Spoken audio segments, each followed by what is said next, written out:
Ven Espíritu Santo, llena los corazones de tus fieles y enciende en ellos el fuego de tu amor. Envía tu Espíritu y renovarás la faz de la tierra. Oh Dios, que habéis instruido los corazones de tus fieles con la luz del Espíritu Santo, concédenos por el mismo Espíritu conocer las cosas rectas y gozar siempre de sus divinos consuelos. Por Jesucristo nuestro Señor. Amén. Para mí, vivir es Cristo. Formación integral y afectividad.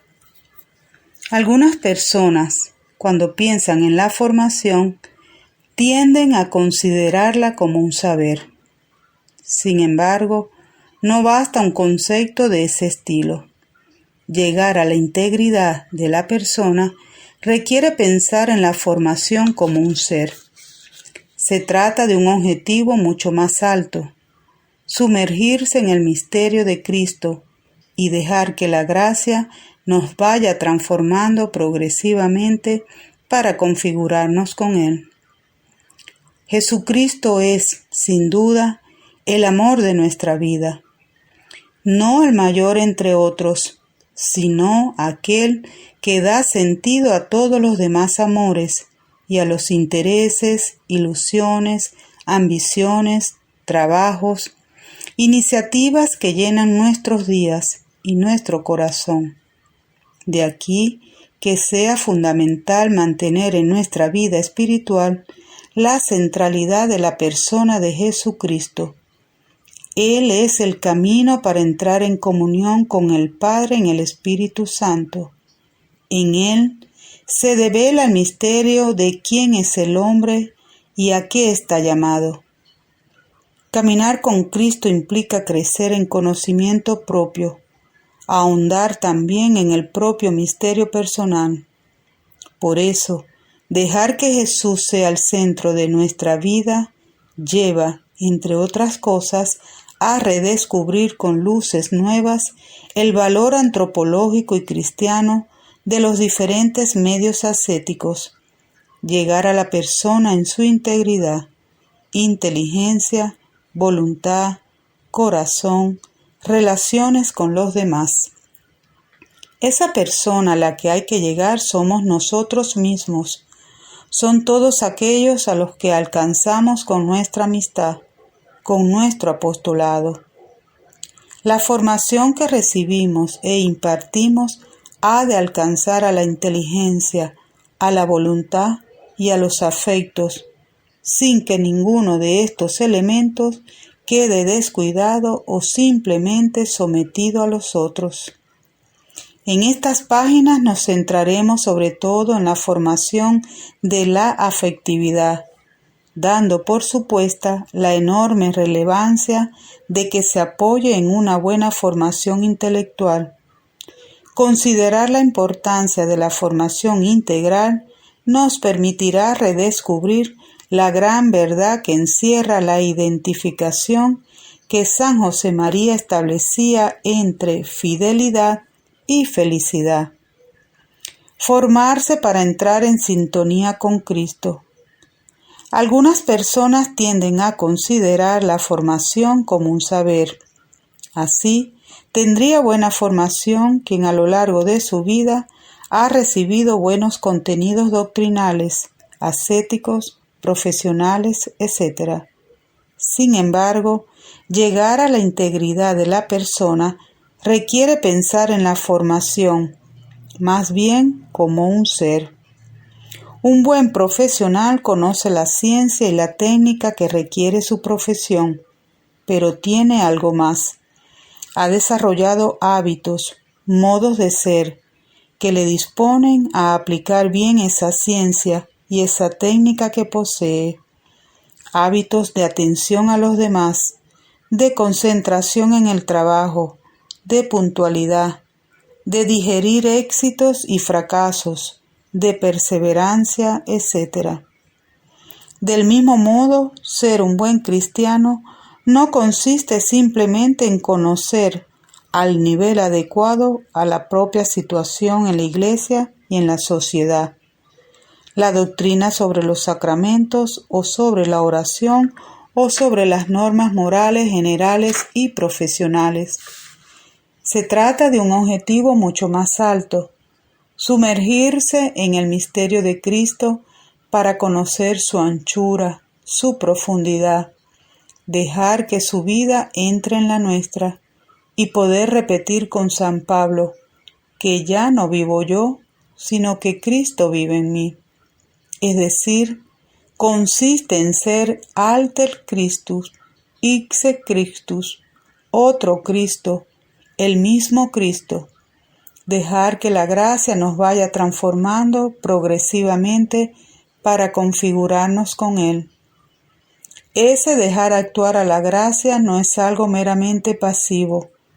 No consiste solo en evitar poner obstáculos, ya que el Espíritu Santo no nos transforma en Cristo sin nuestra cooperación libre, voluntaria. Pero tampoco esto último basta.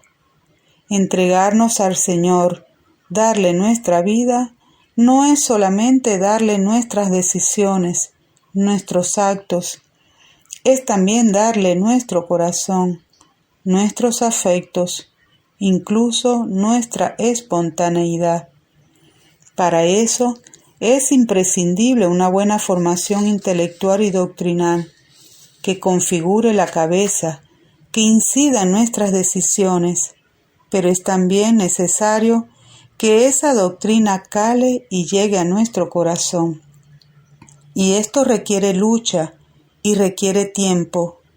Dicho de otro modo, es necesario adquirir virtudes, y precisamente en eso consiste la formación. No es raro encontrarse con personas que temen que la insistencia en las virtudes acabe conduciendo al voluntarismo. Nada más lejos de la realidad. Quizás en la raíz de esta confusión se encuentre una visión errada de la virtud. Esta se considera un simple suplemento de fuerza en la voluntad, que hace a quien la posee capaz de cumplir la norma moral, incluso cuando se opone a la propia inclinación. Se trata de una idea bastante difundida y efectivamente de origen voluntarista. La virtud consistirá entonces en la capacidad de ir contra la corriente de las propias inclinaciones cuando la norma moral así lo requiere. Naturalmente, hay algo de verdad en esto. Sin embargo, se trata de una visión incompleta que transforma las virtudes en cualidades frías que llevarían a la negación práctica de las propias inclinaciones, intereses y afectos, y que, sin querer, acabarían convirtiendo la indiferencia en un ideal, como si la vida interior y la entrega a Dios consistieran en llegar a no sentirse atraído por nada que pudiera obstaculizar las propias decisiones futuras. Plantear la formación de este modo impediría llegar a la persona en su integridad. Inteligencia, voluntad y afectos no estarían creciendo juntos, llevándose de la mano, ayudándose mutuamente, sino que alguna de esas facultades estaría aplastando a alguna de las otras. El desarrollo de la vida interior, en cambio, requiere esa integración y desde luego no lleva a empequeñecerse, a perder intereses y afectos. No tiene como objetivo que no nos afecten las cosas, que no nos importe lo importante, que no nos duela lo doloroso, que no nos preocupe lo preocupante o que no nos atraiga lo atractivo. Al contrario, conduce a expandir el corazón, a llenarlo de un amor grande, desde el que mira a todos esos sentimientos y consigue, por eso, verlos en un contexto más amplio, que da recursos para afrontar aquellos que plantean una dificultad y ayuda a captar el sentido positivo y trascendente de los que resultan agradables. El Evangelio nos muestra el interés sincero del Señor por el descanso de los suyos. venid vosotros solos a un lugar apartado y descansad un poco. Marcos 6:31. O también la reacción de su corazón ante el sufrimiento de sus amigos como Marta y María. No podemos imaginar que en esos momentos Jesucristo estuviera actuando, como si en el fondo, por su unión con su Padre, lo que sucedía a su alrededor le resultara indiferente. San José María hablaba de amar al mundo y de hacerlo apasionadamente. Impulsaba a poner el corazón en Dios y por Él en los demás, en el trabajo que nos ocupa, en la labor apostólica, porque el Señor no nos quiere secos, tiesos, como una materia inerte. La disponibilidad, por ejemplo, no es la disposición de aquel a quien le da igual una cosa que otra, porque ha conseguido perder todo interés, quizás para evitar sufrir cuando se lo pida algo que le contraría, sino la disposición grandiosa de quien sabe prescindir en un momento de algo bueno y atractivo, para concentrarse en otra cosa en la que Dios le espera, porque vivir para Dios es lo que profundamente desea.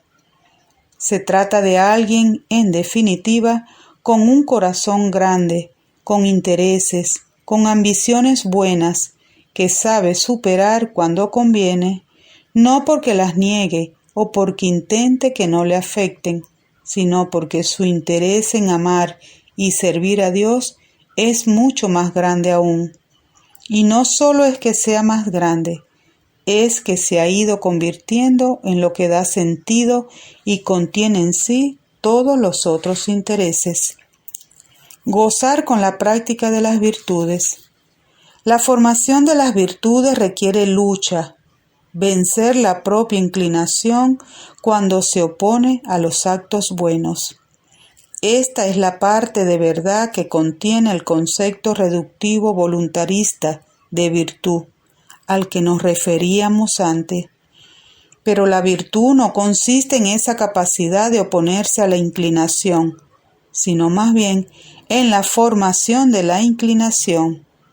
El objetivo no es, pues, ser capaces de dejar habitualmente a un lado la afectividad para poder guiarse por una regla externa, sino más bien formar la afectividad de modo que seamos capaces de gozar en el bien que realizamos. La virtud consiste precisamente en ese gozo en el bien, en la formación, digámoslo así, del buen gusto.